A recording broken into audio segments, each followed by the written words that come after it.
नमस्कार. कारवाई यूट्यूब चॅनलमध्ये आपल्या सर्वांचं सहर्ष हार्दिक स्वागत आहे. महाराष्ट्र शासनाने नुकत्याच जाहीर केलेल्या माझी लाडकी बहीण योजनेसंदर्भात नवीन अपडेट आली आहे. त्यामध्ये कुठले बदल करण्यात आले आहे जे महिलांसाठी आनंददायक आहे.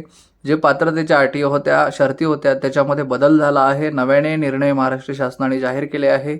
या व्हिडिओच्या माध्यमातून कुठले नवीन निर्णय शासनाने जाहीर केले आहे ते आपण बघणार आहोत. तरी शेवटपर्यंत हा व्हिडिओ नक्की बघा. या योजनेसाठी अर्ज करण्यासाठी आधीची तारीख होती ती 1 जुलै 2024 ते 15 जुलै 2024 अशी होती.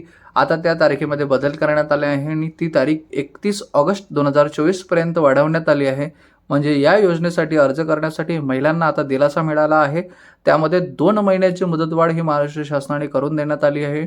तरी सर्वांनी महिलांनी गर्दी न करता या योजनेसाठी आरामात आपले कागदपत्र जमा करून ही सादर करावे.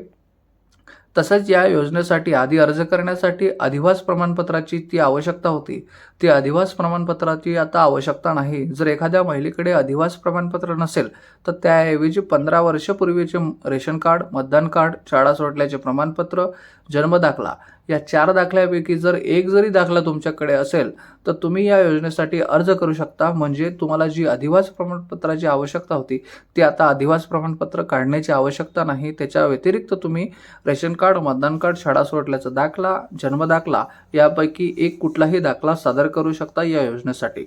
तसेच या योजनेसाठी अर्ज करण्यासाठी जी आधी शेतीची जी मर्यादा होती ती आता काढून टाकण्यात आली आहे. जर तुमच्याकडे 5 एकर जर शेती असेल तरी सुद्धा तुम्ही या योजनेसाठी अर्ज करू शकता. त्याच्यापेक्षा जास्त शेतजमीन जर असेल तरी सुद्धा या योजनेसाठी तुम्ही अर्ज करू शकता.